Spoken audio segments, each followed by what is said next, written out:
ईद के चांद के लिए 2 आदमियों की गवाही जरूरी है। ईद के चांद के लिए उसूल है। अब रमजान के लिए 1 आदमी की गवाही काफी है, लेकिन ईद के चांद के लिए 2 की गवाही चाहिए। क्यों चाहिए? अल्लाह के नबी से पूछो, हर चीज का जवाब हमारे पास नहीं है, बस नबी ने कह दिया, हमें मानना पड़ेगा। ईद की चांद के लिए 2 आदमी की गवाही चाहिए है? लेकिन जब रमजान में 1 आदमी की गवाही आप मानेंगे या ईद के चांद के लिए 2 आदमी की गवाही मानेंगे, तो उस वक्त भी देखा जाएगा ये 1 आदमी जो रोजे की गवाही दे रहा है ये 5 वक्त का नमाजी है या नहीं है। अगर 5 वक्त का नमाजी है, बाशरा है, समाज में इसको झूठा नहीं कहा जाता है, इसकी बात मानी जाती है, दीनदार है, नमाजी है, तो उसकी बात मानी जाएगी। नमाज रोजे का पाबंद नहीं है, जुमे तक की नमाज नहीं पढ़ता है और ऐसा आदमी गवाही दे रहा है, तो उसकी गवाही भी, चाहे वो कितना भी सच बोल रहा हो, उसकी गवाही भी उसकी जेब में घुसेड़ दी जाएगी। भाग, नहीं तस्लीम किया। रोजे का चांद 1 आदमी की गवाही है, और 1 आदमी अगर नहीं देखता चांद, लेकिन एक औरत चांद देखती है, तो 1 औरत की गवाही नहीं मानी जाएगी। 2 औरतों की गवाही 1 मर्द के बराबर है। लिहाजा औरतें 2 होना चाहिए, आदमी 1 आदमी अगर कह दे बाशरा हो कि मैंने रोजे का चांद देखा है रमजान का, तो रोजा रखा जाएगा। लेकिन 1 औरत, चाहे वो कितनी भी नेक हो, दीनदार हो, नमाजी, तहज्जुद गुजार हो, लेकिन 1 औरत अगर चांद की गवाही देती है तो उसकी बात नहीं मानी जाएगी। 2 औरतें होना चाहिए। ऐसे ही ईद का चांद 2 मर्दों की गवाही चाहिए, लेकिन 2 मर्दों ने नहीं देखा है, 1 मर्द ने देखा है और 1 औरत ने, तो नहीं मानी जाएगी। 1 मर्द ने देखा है तो 2 औरतें होनी चाहिए, या 4 औरतें होनी चाहिए, वो भी बाशरा। अब हम अपने जहन में इस बात को रखें कि जब यहां बेनमाजियों की गवाही नहीं मानी जा रही है, सोचिए तो और मामलात के अंदर बेनमाजी की हैसियत क्या होगी। आइए एक और चीज की तरफ हम तुम्हें लेके चलते हैं। या अय्युहल्लज़ीना आमनुस्तईनु बिस्सब्रि वस्सलाह, ये बड़ी प्यारी चीज हम आपको बताने के लिए चल रहे हैं मेरे भाइयों। या अय्युहल्लज़ीना आमनुस्तईनु बिस्सब्रि वस्सलाह, आई ईमानो वालो तुम सब्र और नमाज के जरिए अल्लाह से मदद मांगो। बड़ी प्यारी आयत है। छोटा सा बच्चा है, अभी वो अपनी मां का दूध पीता है, 8-9 महीने का, 10 महीने का, 1 साल का है, चलता है, फिरता है, पूरी ताकत नहीं है, हल्के हल्के पैरों से चलता भी है, गिरता भी है। कभी कभी उसके सामने अनजान आदमी आ जाए तो डरता भी है। उसके सामने कोई कीड़ा मकोड़ा टहलने लगे तो वो डरता भी है। आपने देखा होगा, मां ने अपने बच्चे को छोड़ा, चलना सिखा रही है, थोड़ा चलता है गिरता है, थोड़ा चलता है गिरता है। मां थोड़ी दूर हटके देखती है, देखे कितनी दूर जाता है बच्चा। बच्चा थोड़ी दूर गया, वहां कोई जानवर देखा, कोई कीड़ा मकोड़ा देखा, वो उधर से पलटा, भागता है अपने मां के पास। मां जल्दी से अपने दोनों बाहें फैला देती है, और बच्चा जब डरता है तो वो अपनी मां की गोद में आ जाता है। जैसे ही बच्चा अपनी मां की गोद में आता है, वो अपने आप को बिल्कुल महफूज कर लेता है, समझ लेता है। अब वो समझता है कि मैं सबसे बड़े खतरे से टल चुका हूं, अब सबसे बड़ी मुसीबत, भाई बच्चे के लिए तो वही सबसे बड़ी मुसीबत है जिससे वो डर रहा है। बच्चा अपनी मां की गोद में आया, और जैसे ही वो अपने मां की गोद में आता है, वो समझता है कि अब मुझे कोई खतरा नहीं है, क्योंकि मैं एक सुरक्षित गोद में आ गया हूं, एक महफूज गोद में के अंदर आ गया हूं। अब मुझे दुनिया व माफिया का कोई खतरा नहीं है। बच्चा अपनी मां की गोद में आ जाता है तो वो दुनिया के बड़े से बड़े खतरे से अपने आप को महफूज समझ लेता है। कुरान यही फरमा रहा है, लोगों नमाज ये मां की गोद है, तुम्हारे लिए बड़े से बड़े खतरे जब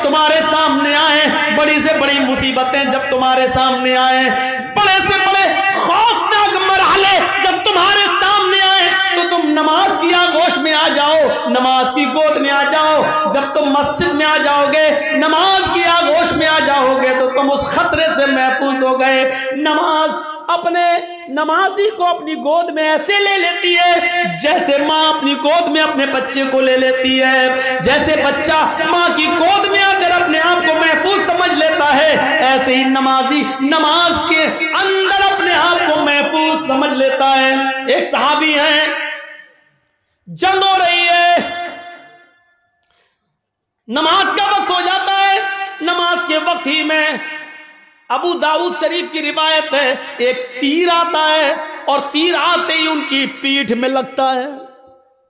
और सोचो, तीर किसी की पीठ में लग जाए और नमाज के अंदर लग जाए। लगी, हाथ बंधे हुए हैं, तीर पीछे लगता है, खून बहने लगता है और टपकने लगता है। लेकिन इन्होंने कुरान पढ़ना बंद नहीं किया, पूरी नमाज पढ़ ली। जब सलाम फेरा, अस्सलामु अलैकुम वरहमतुल्लाह, अस्सलामु अलैकुम वरहमतुल्लाह, लोग उनके पास आए, साहब ये क्या किया तुमने? इतना खतरनाक तीर आधे से ज्यादा तुम्हारी पीठ में घुस गया, खून से पूरी चटाई भीग गई, तुम्हारा कपड़े लहूलुहान हो गए और तुम नमाज में मसरूफ हो। उस सहाबी ने जवाब दिया, जब मैं नमाज पढ़ रहा था, अल्लाह की कसम मेरी पीठ में कब तीर लगा मुझे पता ही नहीं चला, इसलिए कि मैं सूरह कहफ की तिलावत कर रहा था और सूरह कहफ की तिलावत करते हुए मुझे इतना मजा आ रहा था, इतना इंजॉय मिल रहा था। सूरह कहफ की तिलावत में मुझे तीर की तकलीफ भुला दिया, मुझे पता ही नहीं चल रहा है कि मुझे तीर लगा है। ये तो तुम अभी बतला रहे हो कि मुझे तीर लगा है, अब देख रहा हूं कि ये खून है, मुझे तो एहसास ही नहीं हुआ। गौर कीजिए, कितना बड़ा खतरा था तीर का लगना और उनको पता ही नहीं, क्योंकि वो नमाज की गोद में थे, नमाज की आगोश में थे। सोचो मेरे प्यारे साथियों, आज हमारी भी नमाजें हैं, हम पढ़ते हैं और एक छोटा सा मच्छर काट ले तो हम जल्दी से गाल मसलने लगते हैं, मच्छर मारने लगते हैं, इसलिए कि हमें कुरान की तिलावत में मजा ही नहीं आता है। वो कह रहे हैं कि हम ऐसे सूरह कहफ पढ़ रहे थे, सूरह कहफ की तिलावत में मुझे इतना मजा आ रहा था, इतना एंजॉय आ रहा था कि मुझे पता ही नहीं चला कि मुझे कब तीर लगा। या अय्युहल्लज़ीना आमनुस्तईनु बिस्सब्रि वस्सलाह, ईमानो वालो तुम सब्र और नमाज के जरिए अल्लाह से मदद मांगो, सब्र और नमाज के जरिए अल्लाह से मदद मांगो, सब्र और नमाज के जरिए सब्र करो और नमाज आगोश में आ जाओ नमाज के। और जब तुम मांगो तो अल्लाह, जब नमाज पढ़ोगे तो अल्लाह तुम्हारी सब सुनेगा। हाँ, ऐसा भी हो सकता है कि नमाज के बाद तुम कुछ मांग रहे हो और अल्लाह नहीं दे रहा है, ये हो सकता है, तो इसमें घबराना नहीं चाहिए। नमाज भी पढ़ रहे हो, दुआ भी मांग रहे हो, या रब्बी या रब्बी या रब्बी, अल्लाह मुझे ये दे, मुझे ये दे, मुझे ये दे, लेकिन नहीं मिल रहा है, इसका यह मतलब नहीं कि आपकी नमाजें कबूल नहीं हो रही, इसका यह भी मतलब नहीं कि अल्लाह आपसे नाराज है। कभी ऐसा मत सोचना, नहीं दे रहा है तो वो जानता है कि क्यों नहीं दे रहा है, उसकी मर्जी है, उसी में भलाई हो सकती है। हमारा एक छोटा सा बच्चा है, उसको निमोनिया हो गया है, एक मिसाल दे रहा हूं, आपका एक छोटा सा बच्चा है, उसको निमोनिया हो गया है, नाक बह रही है, बुखार में तड़प रहा है, बार बार उसको प्यास भी लग रही है, डॉक्टर ने दवा दी है, ठंडी चीजों से मना किया है। जब आप उस बच्चे को लेकर दवा लेकर आ रहे हैं तो रास्ते में बर्फ बेचने वाला आइसक्रीम बेचने वाला आइसक्रीम बेच रहा है और आपका बच्चा आइसक्रीम की जिद कर रहा है, पापा मुझे आइसक्रीम चाहिए, पापा मुझे आइसक्रीम चाहिए, डैड मुझे आइसक्रीम चाहिए, अब्बू मुझे आइसक्रीम चाहिए। मुझे ईमानदारी के साथ बताइए, आपका बच्चा बुखार की हालत में, निमोनिया की पोजीशन में आइसक्रीम मांग रहा है, क्या आप उसको आइसक्रीम दिलाएंगे? क्या आप उसको आइसक्रीम खिलाना पसंद करेंगे? नहीं, क्योंकि आप जानते हैं कि इस वक्त इसकी अगर मुराद मैंने पूरी कर दी तो मेरा बच्चा और ज्यादा बीमार हो जाएगा। आप उसके हजार जिद करने के बावजूद आप उसको आइसक्रीम नहीं देंगे, जबकि आपको बुरा लग रहा है कि मेरा बच्चा बेचारा मांग रहा है। आप नहीं चाहते कि उसकी तमन्ना पूरी ना हो, आप चाहते हैं कि दिलाएं, लेकिन उसकी बीमारी बतला रही है आइसक्रीम उसके लिए नुकसानदेह है। आप बाप होते हुए भी अपने बच्चे को आइसक्रीम नहीं दिलाएंगे, क्योंकि आप जानते हैं कि मेरे बच्चे के लिए क्या अच्छा है क्या बुरा है। आप कहिए अल्लाह मुझे ये दे, मुझे ये दे, मुझे ये दे, और नहीं मिल रहा है तो नाराज मत होइए, क्योंकि आपका रब जानता है आपको क्या देना है और क्या नहीं देना है। वो क्यों नहीं दे रहा है आपको, इस पे अल्लाह ताला से शिकवा मत करिए, शिकायत मत कीजिए। हो सकता है उसका न देने में ही भलाई हो जो चीज आप मांग रहे हो।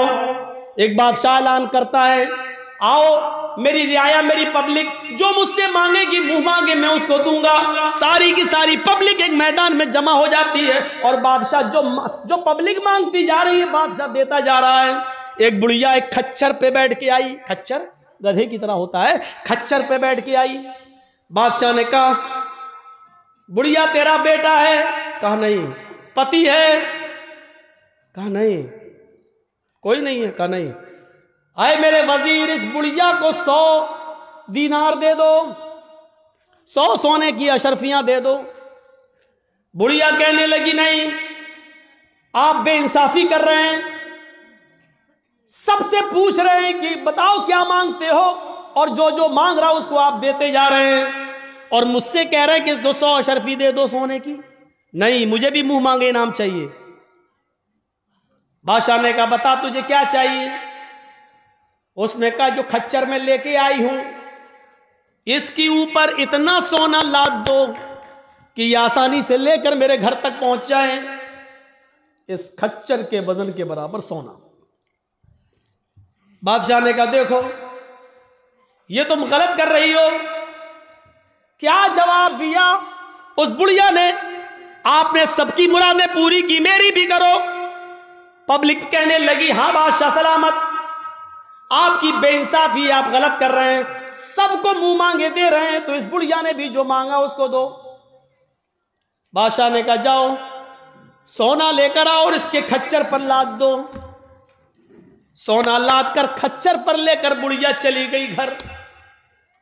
गांव के लोगों को पता चला, ओ सुनो बहुत सा माल आया, सोना मिला है बुढ़ी को। घर कमजोर था, रात में नकब लगाया, 2-3 चोर अंदर घुसे। बुढ़िया में ताकत ही कितने थी, एक ने पैर पकड़ा, एक ने गर्दन दबा दी, पकड़ा खत्म। 1 मिनट भी नहीं लगा, बुढ़िया गई और सारा सोना वो लेकर भाग गए।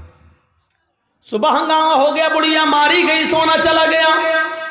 बादशाह ने सारी रियाया को फिर बुलाया, कहा लोगों क्या हुआ? कहा बुढ़िया मारी गई, सोना गायब। कहा देखो मैं जानता था, इसीलिए उसको 100 अशरफियां दे रहा था। मैं जानता था कि उस बुढ़ी को लालच है, इतना सोने का करेगी क्या, ना इतना खा पाएगी, उसकी जिंदगी में अब ज्यादा दिन भी तो नहीं रह गए, लेकिन उसके लालच ने उसको मार दिया। इसीलिए मैं उसको 100 सोने की अशरफियां दे रहा था, लेकिन आप लोगों ने मेरी मुखालिफत की। देखो मुझे मालूम था बुढ़िया इतना सोना नहीं संभाल सकेगी, इसलिए मारी गई। एक मामूली बात से ये कह रहा है कि कितना उस बुढ़िया को मिलना चाहिए मैं जानता हूं, और क्या नहीं मिलना चाहिए मैं जानता हूं। तो जो लोग अल्लाह से दुआएं मांगते मुझे ये दे दे, मुझे ये दे दे, लेकिन नहीं मिल रहा है, उसका रब जानता है कि क्या देना चाहिए क्या नहीं देना चाहिए, कितना देना चाहिए और कितना नहीं देना चाहिए, ये उसको मालूम है। इसलिए उसने जितना दिया है उसी पर राजी रहो, उसी पर खुश रहो। ज्यादा माल तबाही और बर्बादी का बायस भी बन जाता है।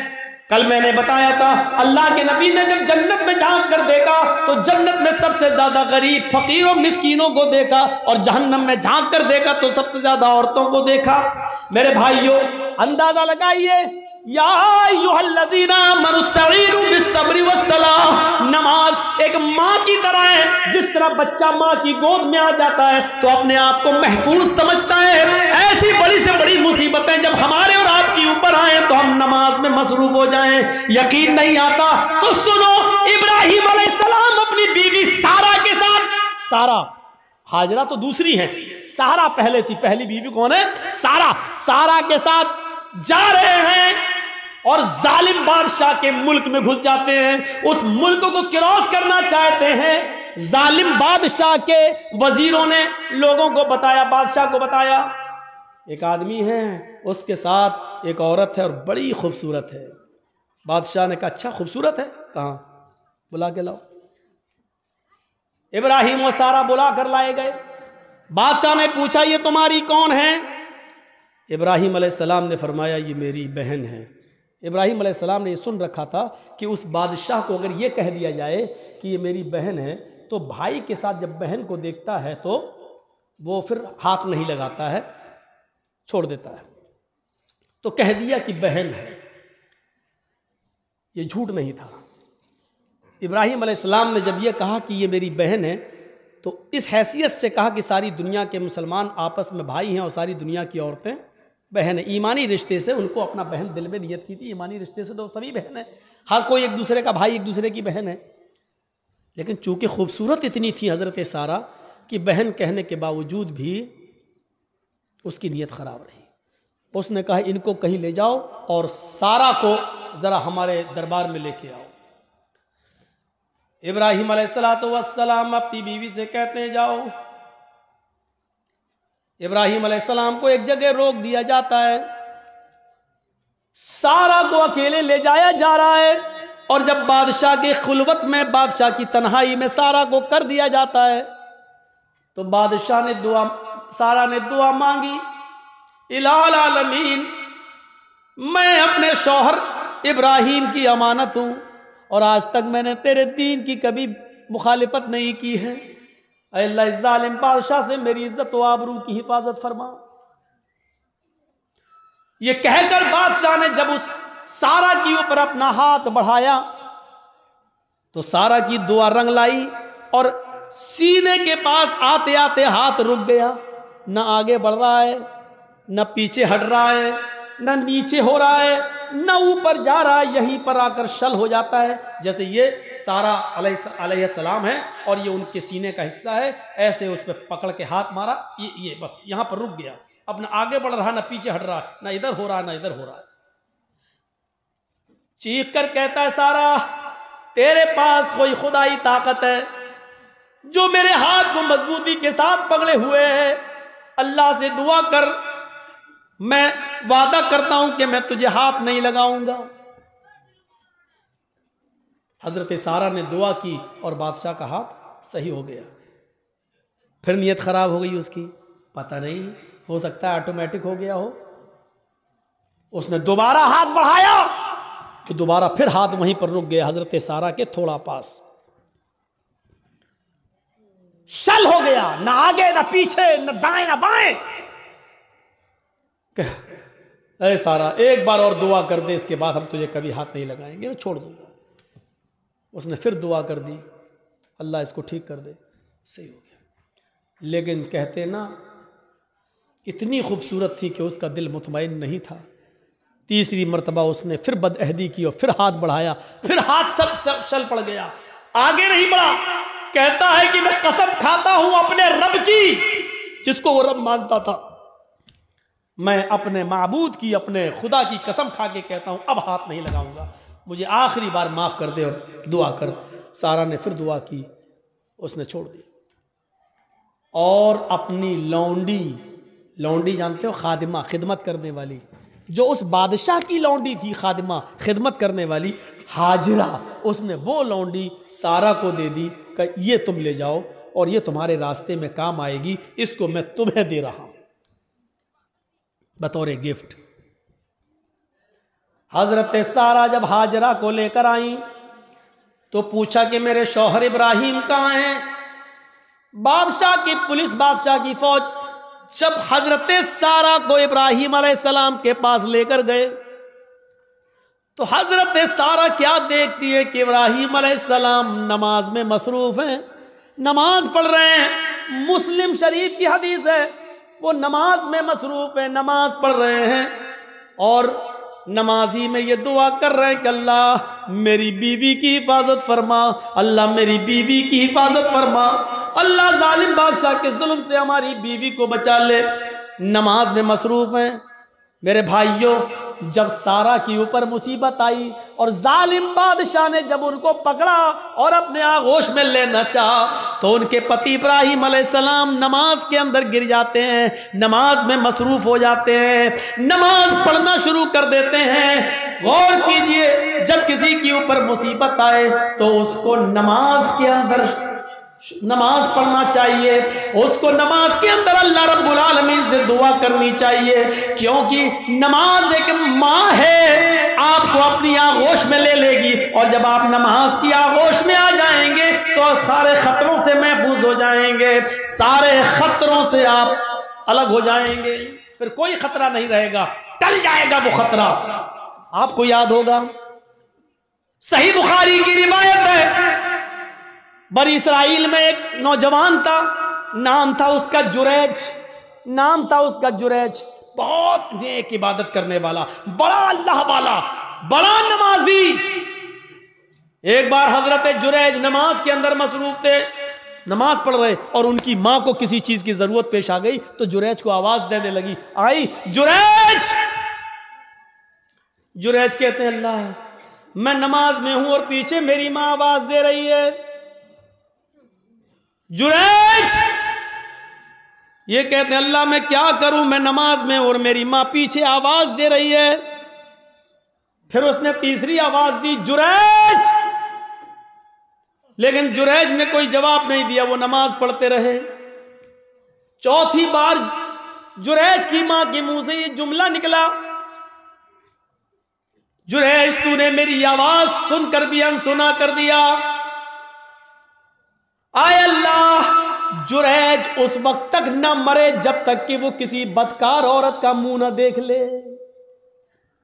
आय अल्लाह, जुरैज को उस वक्त तक तू मौत मत देना जब तक कि जुरैज किसी बेशरम और बेहया औरत के साथ हम बिस्तरी न कर ले, उसके साथ जिना न कर ले। मां की बद्दुआ थी, मां ये बद्दुआ देकर चली गई।